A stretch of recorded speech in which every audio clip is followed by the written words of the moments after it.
Warahmatullahi wabarakatuh. Selamat pagi Bapak Ibu guru penggerak hebat. Hari ini saya akan melakukan tugas demonstrasi kontekstual modul 3.1 tentang pengambilan keputusan berbasis nilai-nilai kebajikan sebagai pemimpin. Nah, hari ini saya sudah bersama dengan Ibu Nurvini SPD. Beliau adalah Kepala Sekolah SMP Negeri 1 Kota Solok. Pagi Bu, apa kabar Ibu hari ini Bu? Pagi Mei, Alhamdulillah sehat. Oke Bu, bolehkah saya mewawancarai Ibu hari ini Bu? Oke, siap. Oke, baiklah Bu, kita mulai ya Bu ya. Ya, siap.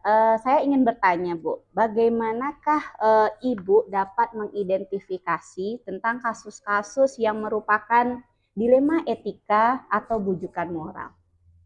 Untuk mengidentifikasi nilai-nilai yang ada di sini, biasanya kita melihat situasi yang ada di sekolah. Ya, Seperti bagaimana kita menciptakan sesuatu yang lebih baik itu dengan cara mendapatkan data terlebih dahulu.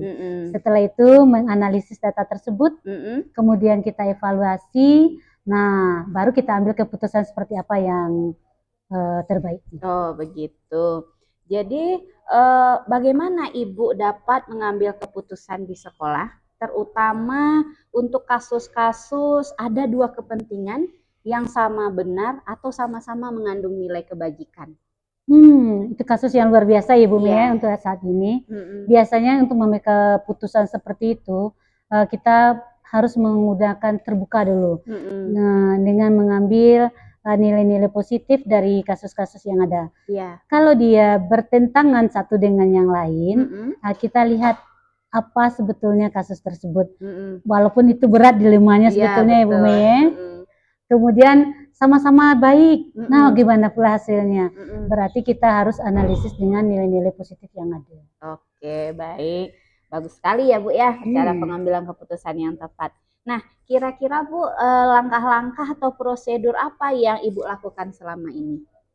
Untuk pengambilan keputusan ini, biasanya kami lakukan itu secara terbuka, yaitu bekerja sama dengan stakeholder yang ada di sekolah, seperti guru, pegawai, termasuk orang tua murid dan siswa itu sendiri. Nah, dalam pengambilan keputusan ini biasanya apa yang harus diputuskan saat itu, kalau itu memang urgen, langsung diputuskan. Tetapi kalau tidak, masih bisa yang lebih kompleks itu diusahakan dibicarakan lebih lanjut dulu. Oh, begitu. Baik, berarti itu ada jangkanya ya Bu. Kalau jangka pendek urgen langsung diambil keputusan gitu. Baiklah Bu. Nah, kira-kira Bu, hal apa saja yang selama ini Ibu anggap efektif dalam pengambilan keputusan pada kasus-kasus dilema etika?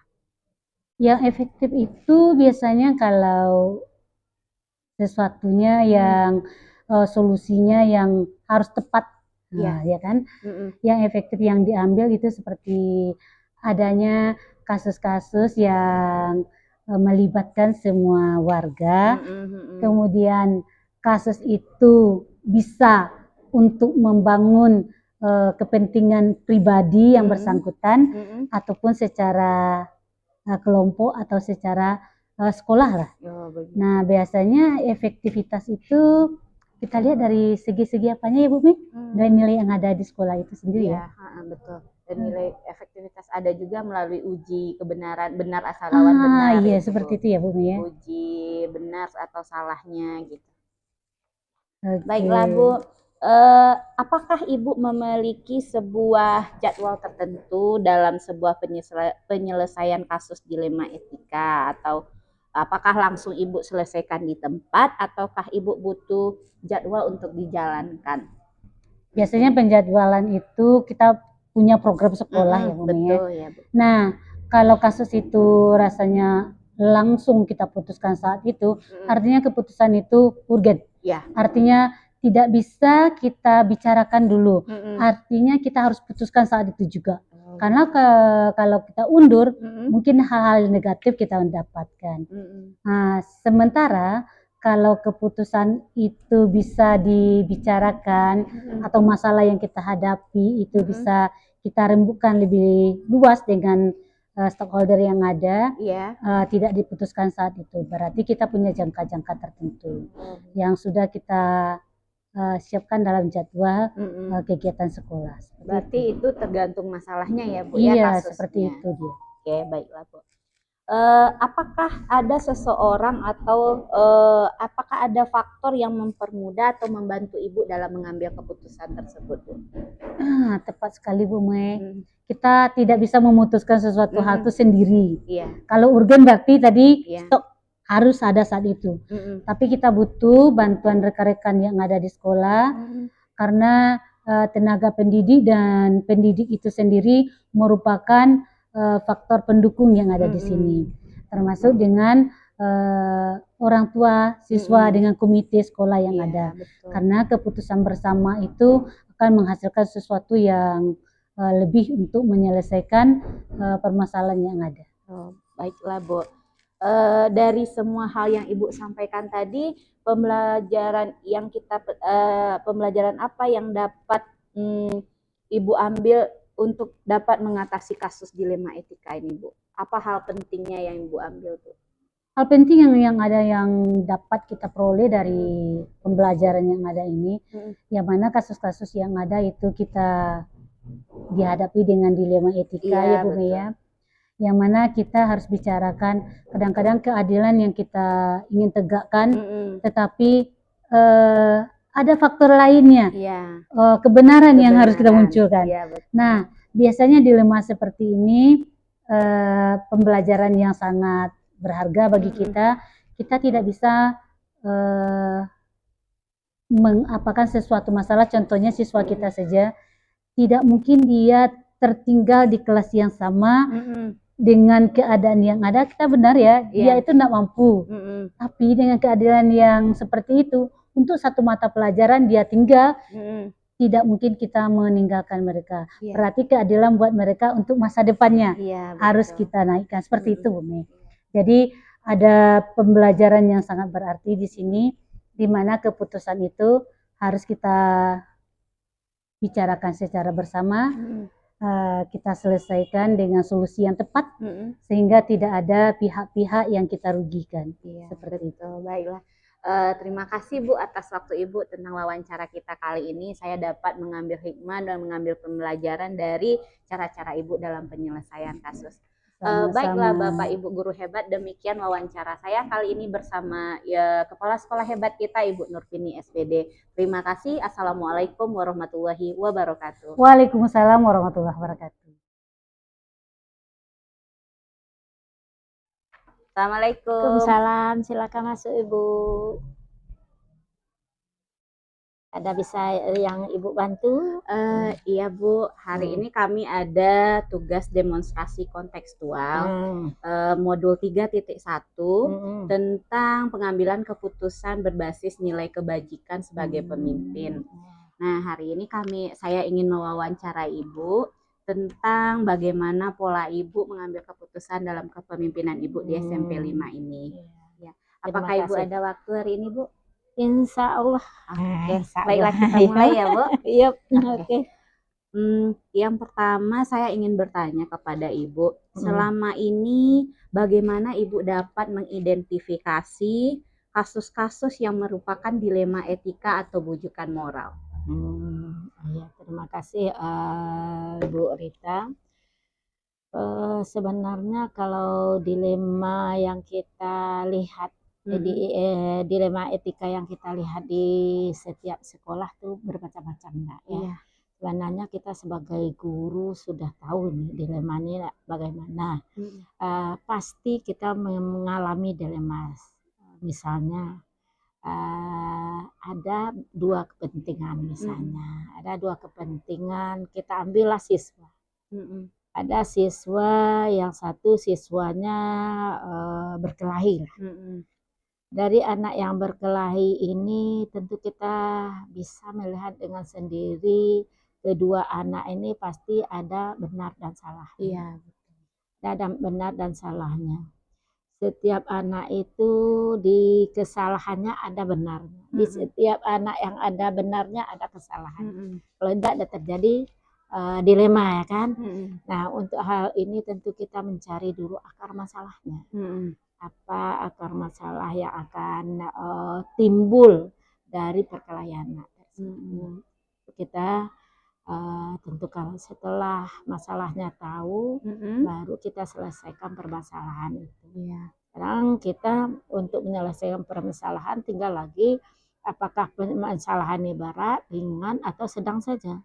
Kalau bagi Ibu permasalahan ringan hanya bisa diselesaikan oleh guru, selesaikan oleh guru. Oleh BK, selesaikan oleh BK atau oleh walas. Atau baru hanya wakil kepala sekolah. Sebab setiap kolega-kolega yang Ibu bangun di sini itu punya peran masing-masing. Oh, bagus sekali ya Bu sistematikanya. Jadi kita mulai menggunakan seperti wali kelasnya, TBK-nya gitu ya Bu ya. Kemudian Bu, bagaimana Ibu menjalankan pengambilan keputusan, terutama untuk kasus di mana ada kepentingan yang sama-sama benar atau mengandung nilai kebajikan? Kita tidak terlepas dari kolaborasi ya Bu. Kita setelah kita tahu permasalahan yang dialami oleh siswa atau guru kita sekalipun gitu kan, tentu tidak terlepas dari kita mencari informasi. Informasinya sudah kita dapat, sudah itu kita berkolaborasi di sini di semua pihak di dalam sekolah ini. Baru kita mengambil keputusannya tentang hal tersebut. Kadang datangnya dari diri kita sendiri juga itu Bu Rita, karena kita udah open dengan permasalahan kawan gitu kan. Kalau kita udah open dengan permasalahan kawan, hal itu kita yakin bahwa ini jika tidak diselesaikan apa akibatnya ke sekolah gitu kan. Itu kan kita harus melihat dari situ. Berarti langkah prosedur apa yang biasa Ibu lakukan selama ini Bu? Kalau langkah yang pertama yang sering Ibu mengidentifikasi masalah terlebih dahulu. Kalau seperti Bu Rita orang IPA ya bahasa Inggris ya Bu. Bahasa Inggris lah. Kita mengidentifikasi masalah terlebih dahulu. Setelah kita identifikasi masalah, mengapa munculnya permasalahan itu, mengapa gitu. Setelah kita tahu seperti itu, ada tindakan yang tepat untuk kita gitu kan. Ada tindakan yang tepat, itu baru kita mengambil keputusan. Mengambil keputusan ini Ibu selalu mengemukakan kolaborasi di sini. Karena di sekolah ini Ibu bangun bersama dengan kawan-kawan di sini, perannya sudah ada masing-masing. Ya dengan porsi mereka itu yang Ibu minta, tapi porsi tidak sama bagi Ibu. Nggak mungkinlah permasalahannya bisa diselesaikan oleh guru mata pelajaran, Ibu menyelesaikan tidak. Ibu memberikan tolong selesaikan sampai tuntas. Terus kalau tidak tuntas baru berjenjang dilaksanakan. Berarti ada tahapannya ya Bu ya. Baik, jadi menurut Ibu apa langkah yang paling efektif yang Ibu ambil dalam menetapkan keputusan pada dilema-dilema etika ini? Paling tepat kolaborasi. Paling tepat kolaborasi. Kalau tantangannya ada nggak Bu selama Ibu mengambil keputusan itu? Kalau tantangan, kalau kita yang mengingat dilema ini, kita butuh pertanggungjawaban, keadilan.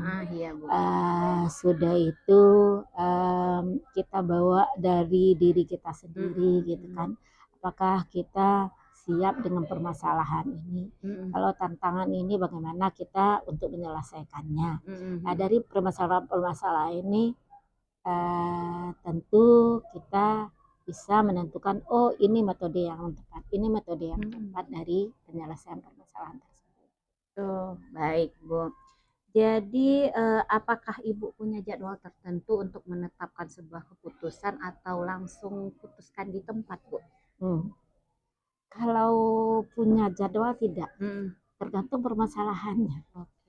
Kalau kita permasalahannya harus diselesaikan hari itu, mengapa ditunda? Kalau permasalahannya bisa kita selesaikan dengan lambat laun dengan mencari data-data yang tepat, kita gunakan seperti itu, gitu kan? Jadi kalau hari ini misalnya saya contohkan, ada anak yang tawuran di luar, saya sebagai kepala sekolah harus mengambil sikap langsung, Iya betul. ya kan? Saya harus mengambil sikap, bukan saya ayo itu kerjakan ini, bukan itu terhadap kolega saya, tapi saya harus ini.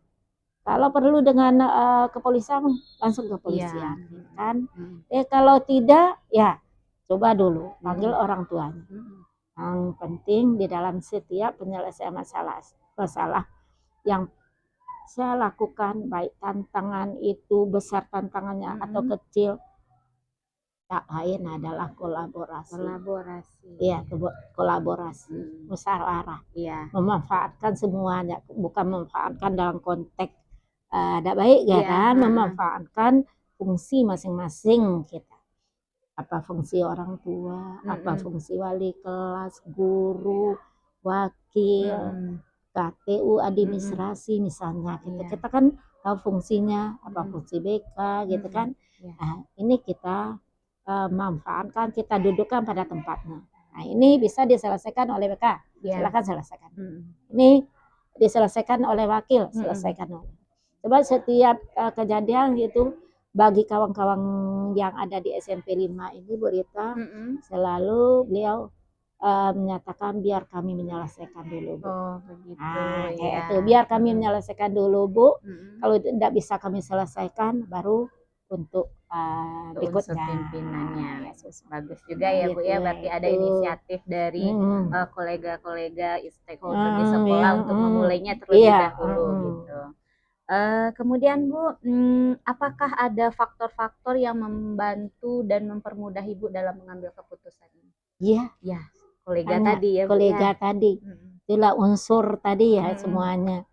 Kita tidak terlepas dari ke semua unsur. Kalau hanya bisa yang diselesaikan di sekolah, saya tidak melibatkan unsur yang lain. Tapi harus dengan unsur yang lain tidak bisa diselesaikan dengan cepat oleh saya melibatkan misalnya kayak Babin Kaptipnas, Babinsa misalnya untuk keamanan lingkungan. Saya contohkan aja lah, misalnya ada kemalingan di sini. Tentu saya tidak mungkin saya hanya bertanya kepada penjaga di sini saja kan. Untuk lebih validnya tentu saya berkolaborasi dengan pihak yang berwajib ya, gitu ya Bu ya. Baiklah Bu, percakapan yang menyenangkan hari ini. Terima kasih ya Bu atas waktu yang Bu berikan dan juga inti dari wawancara kita hari ini saya mendapatkan banyak hal untuk berkolaborasi dalam pemecahan masalah. Baiklah Bapak Ibu guru hebat, demikianlah wawancara saya dengan Ibu Gustawirna MPD, Kepala Sekolah SMP Negeri 5 Kota Solok. Beliau juga merupakan Ketua MKKS SMP Sekota Solok. Terima kasih. Wassalamualaikum warahmatullahi wabarakatuh.